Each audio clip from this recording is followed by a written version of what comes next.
अध्याय 13 बम कांड पर सेशन कोर्ट में बयान। भगत सिंह और बटुकेश्वर दत्त द्वारा असेंबली में बम फेंकने के बाद 6 जून 1929 को दिल्ली के सेशन जज मिस्टर लियोन मिडल्टन की अदालत में दिया गया ऐतिहासिक बयान। हमारे ऊपर गंभीर आरोप लगाए गए हैं, इसलिए ये आवश्यक है कि हम भी अपनी सफाई में कुछ शब्द कहें। हमारे कथित अपराध के संबंध में निम्नलिखित प्रश्न उठते हैं। पहला, क्या वास्तव में असेंबली में बम फेंके गए थे? यदि हां, तो क्यों? दूसरा, नीचे की अदालत में हमारे ऊपर जो आरोप लगाए गए हैं वे सही हैं या गलत? पहले प्रश्न के पहले भाग के लिए हमारा उत्तर स्वीकारात्मक है, लेकिन तथाकथित चश्मदीद गवाहों ने इस मामले में जो गवाही दी है वो सरासर झूठ है।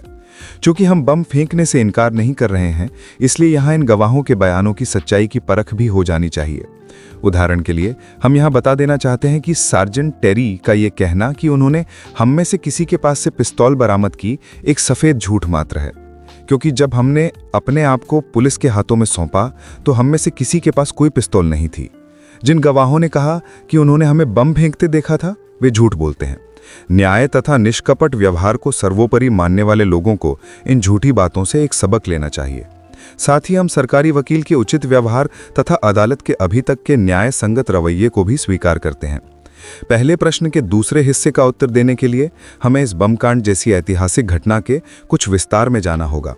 हमने वो काम किस अभिप्राय तथा किन परिस्थितियों के बीच में किया, इसकी पूरी एवं खुली सफाई आवश्यक है।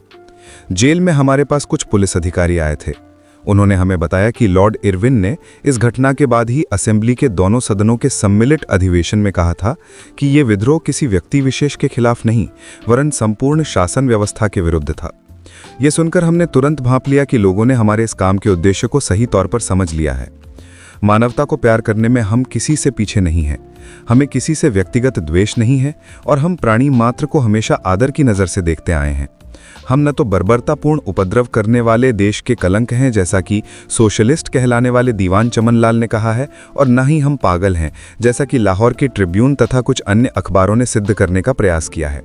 हम तो केवल अपने देश के इतिहास, उसकी मौजूदा परिस्थिति तथा अन्य मानवोचित आकांक्षाओं के मननशील विद्यार्थी होने का विनम्रतापूर्वक दावा भर कर सकते हैं।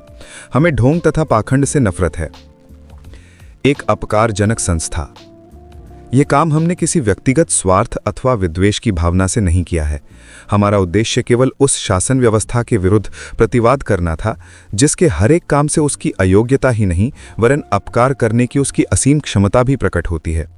इस विषय पर हमने जितना विचार किया, उतना ही हमें इस बात का दृढ़ विश्वास होता गया कि वो केवल संसार के सामने भारत की लज्जाजनक तथा असहाय अवस्था का ढिंढोरा पीटने के लिए ही कायम है, और वो एक गैर जिम्मेदार तथा निरंकुश शासन का प्रतीक है। जनता के प्रतिनिधियों ने कितनी बार राष्ट्रीय मांगों को सरकार के सामने रखा, परंतु उसने उन मांगों की सर्वथा अवहेलना करके हर बार उन्हें रद्दी के टोकरी में डाल दिया। सदन द्वारा पास किए गए गंभीर प्रस्तावों को भारत की तथाकथित पार्लियामेंट के सामने ही तिरस्कार पूर्वक पैरों तले रौंदा गया है। दमनकारी तथा निरंकुश कानूनों को समाप्त करने की मांग करने वाले प्रस्तावों को हमेशा अवज्ञा की दृष्टि से ही देखा गया है, और जनता द्वारा निर्वाचित सदस्यों ने जिन कानूनों तथा प्रस्तावों को अवांछित एवं अवैधानिक बताकर रद्द कर दिया था, उन्हें केवल कलम हिलाकर ही सरकार ने लागू कर लिया है। संक्षेप में, बहुत कुछ सोचने के बाद भी एक ऐसी संस्था के अस्तित्व का औचित्य हमारी समझ में नहीं आ सका, जो बावजूद उस तमाम शान शौकत के जिसका आधार भारत के करोड़ों मेहनतकश लोगों की गाढ़ी कमाई है, केवल मात्र दिल को बहलाने वाली थोथी, दिखावटी और शरारतों से भरी हुई एक संस्था है। हम सार्वजनिक नेताओं की मनोवृत्ति को भी समझ पाने में असमर्थ हैं। हमारी समझ में नहीं आता कि हमारे नेतागण भारत की असहाय परतंत्रता की खिल्ली उड़ाने वाले इतने स्पष्ट एवं पूर्व नियोजित प्रदर्शनों पर सार्वजनिक संपत्ति एवं समय बर्बाद करने में सहायक क्यों बनते हैं। हम इन्हीं प्रश्नों तथा मजदूर आंदोलन के नेताओं की धरपकड़ पर विचार कर ही रहे थे कि सरकार औद्योगिक विवाद विधेयक लेकर सामने आई। हम इसी संबंध में असेंबली की कार्यवाही देखने गए। वहां हमारा यह विश्वास और भी दृढ़ हो गया कि भारत की लाखों मेहनतकश जनता एक ऐसी संस्था से किसी बात की भी आशा नहीं कर सकती जो भारत की बेबस मजदूरों की दासता और शोषकों की गला घोंटू शक्ति की अहितकरी यादगार है। अंत में वो कानून जिसे हम बर्बर और अमानवीय मानते हैं, देश के प्रतिनिधियों के सरों पर पटक दिया गया, और इस प्रकार करोड़ों संघर्षरत भूखे मजदूरों को प्राथमिक अधिकारों से भी वंचित कर दिया गया और उनके हाथों से उनकी आर्थिक मुक्ति का एकमात्र हथियार भी छीन लिया गया। जिस किसी ने भी कमर तोड़ परिश्रम करने वाले मूक मेहनत कशों की हालत पर हमारी तरह सोचा है, वो शायद स्थिर मन से ये सब नहीं देख सकेगा। बलि के बकरों की भांति शोषकों और सबसे बड़ी शोषक स्वयं सरकार की बलिवेदी पर आए दिन होने वाली इन मजदूरों की मूल कुर्बानियों को देखकर जिसका भी दिल रोता है, वो अपनी आत्मा की चीत्कार की उपेक्षा नहीं कर सकता। गवर्नर जनरल की कार्यकारिणी समिति के भूतपूर्व सदस्य स्वर्गीय श्री S.R. दास ने अपने प्रसिद्ध पत्र में अपने पुत्र को लिखा था कि इंग्लैंड की स्वप्न निद्रा भंग करने के लिए बम का उपयोग आवश्यक था।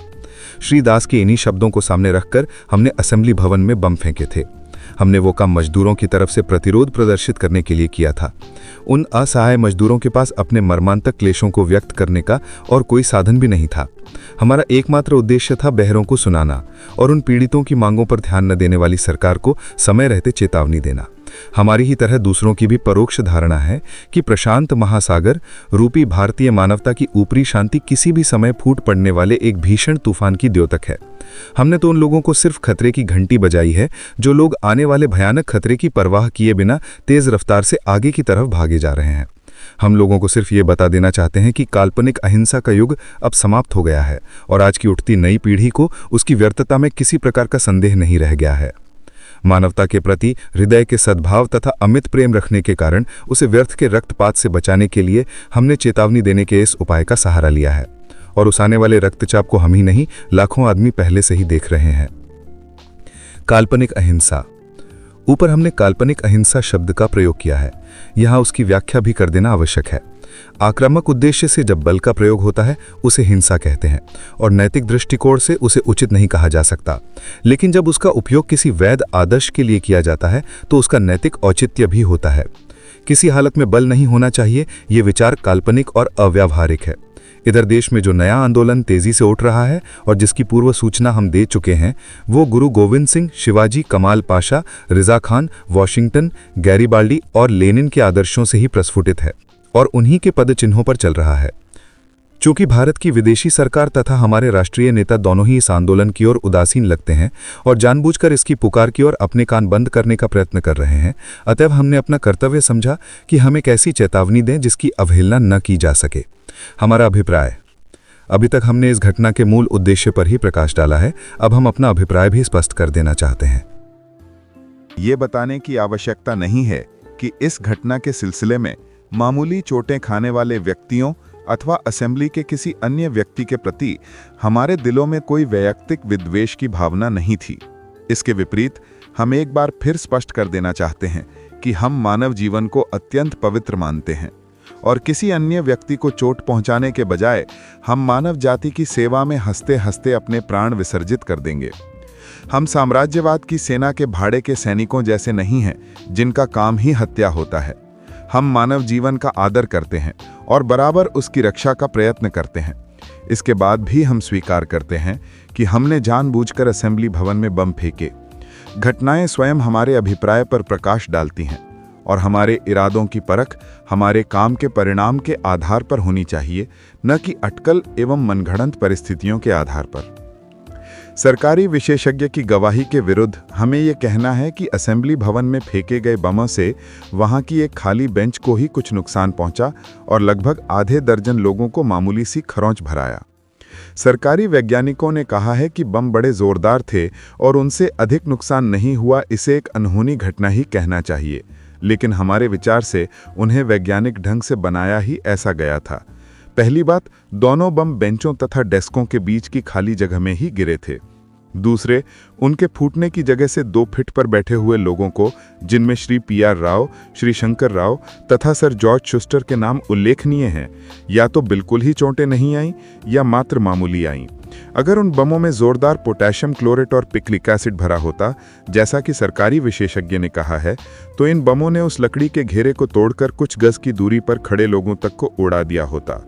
और यदि उनमें कोई और भी शक्तिशाली विस्फोटक भरा जाता तो निश्चय ही वे असेंबली के अधिकांश सदस्यों को उड़ा देने में समर्थ होते।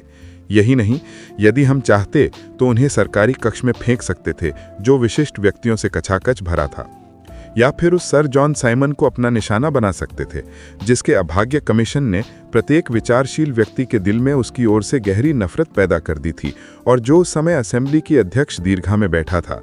लेकिन इस तरह का हमारा कोई इरादा नहीं था और उन बमों ने उतना ही काम किया जितने के लिए उन्हें तैयार किया गया था। यदि उससे कोई अनहोनी घटना हुई तो यही कि वे निशाने अर्थात निरापद स्थान पर गिरे। एक ऐतिहासिक सबक।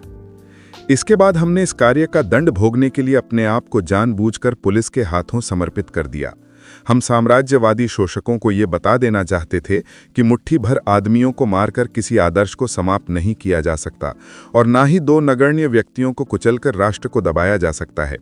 हम इतिहास के इस सबक पर जोर देना चाहते थे कि परिचय चिन्ह और बास्तिय, फ्रांस की प्रख्यात जेल जहां राजनीतिक बंदियों को घोर यातनाएं दी जाती थीं, फ्रांसीसी क्रांतिकारी आंदोलन को कुचलने में समर्थ नहीं हुए थे। फांसी के फंदे और साइबेरिया की खानें रूसी क्रांति की आग को बुझा नहीं पाई थीं। तो फिर क्या अध्यादेश और सेफ्टी बिल्स भारत में आज़ादी की लौ को बुझा सकेंगे?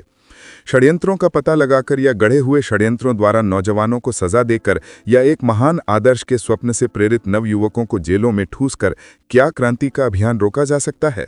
हाँ, सामयिक चेतावनी, बशर्ते कि उसकी उपेक्षा न की जाए, लोगों की जानें बचाई जा सकती हैं और व्यर्थ की मुसीबतों से उनकी रक्षा की जा सकती है।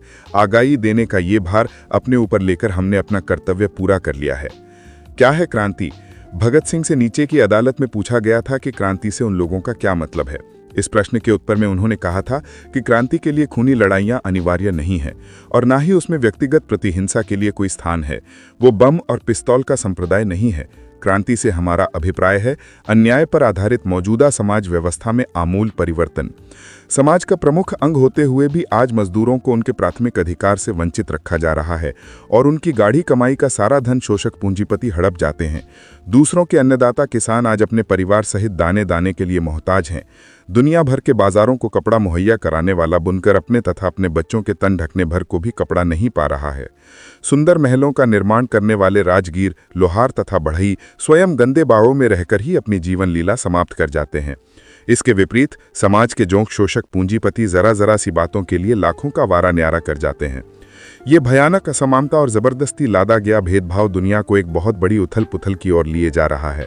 ये स्थिति अधिक दिनों तक कायम नहीं रह सकती। स्पष्ट है कि आज का धनिक समाज एक भयानक ज्वालामुखी के मुख पर बैठकर रंगरैलियां मना रहा है और शोषकों के मासूम बच्चे और करोड़ों शोषित लोग एक भयानक खड्डे की कगार पर चल रहे हैं। आमूल परिवर्तन की आवश्यकता। सभ्यता का ये प्रसाद यदि समय रहते संभाला न गया तो शीघ्र ही चरमराकर बैठ जाएगा। देश को एक आमूल परिवर्तन की आवश्यकता है और जो लोग इस बात को महसूस करते हैं उनका कर्तव्य है कि साम्यवादी सिद्धांतों पर समाज का पुनर्निर्माण करें। जब तक ये नहीं किया जाता और मनुष्य द्वारा मनुष्य का तथा एक राष्ट्र द्वारा दूसरे राष्ट्र का शोषण, जिसे साम्राज्यवाद कहते हैं, समाप्त नहीं किया जाता, तब तक मानवता को उसके क्लेशों से छुटकारा मिलना संभव नहीं है और तब तक युद्धों को समाप्त करके विश्व शांति के युग का प्रादुर्भाव करने की सारी बातें महज ढोंग के अतिरिक्त और कुछ नहीं है। क्रांति से हमारा मतलब अंततोगत्वा एक ऐसी समाज व्यवस्था की स्थापना से है जो इस प्रकार के संकटों से बरी होगी और जिसमें सर्वहारा वर्ग का आधिपत्य सर्वमान्य होगा और जिसके फलस्वरूप स्थापित होने वाला विश्व संघ पीड़ित मानवता को पूंजीवाद के बंधनों और साम्राज्यवादी युद्ध की तबाही से छुटकारा दिलाने में समर्थ होगा। सामयिक चेतावनी। ये है हमारा आदर्श और इसी आदर्श से प्रेरणा लेकर हमने एक सही और जोरदार चेतावनी दी है। लेकिन अगर हमारी इस चेतावनी पर ध्यान नहीं दिया गया और वर्तमान शासन व्यवस्था उठती हुई जनशक्ति के मार्ग में रोड़े अटकाने से बाज न आई तो क्रांति के इस आदर्श की पूर्ति के लिए एक भयंकर युद्ध का छिड़ना अनिवार्य है।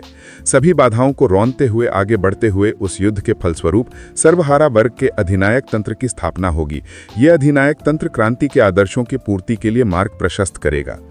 क्रांति मानव जाति का जन्मजात अधिकार है जिसका अपहरण नहीं किया जा सकता। स्वतंत्रता प्रत्येक मनुष्य का जन्मसिद्ध अधिकार है। श्रमिक वर्ग ही समाज का वास्तविक पोषक है। जनता की सर्वोपरि सत्ता की स्थापना ही श्रमिक वर्ग का अंतिम लक्ष्य है।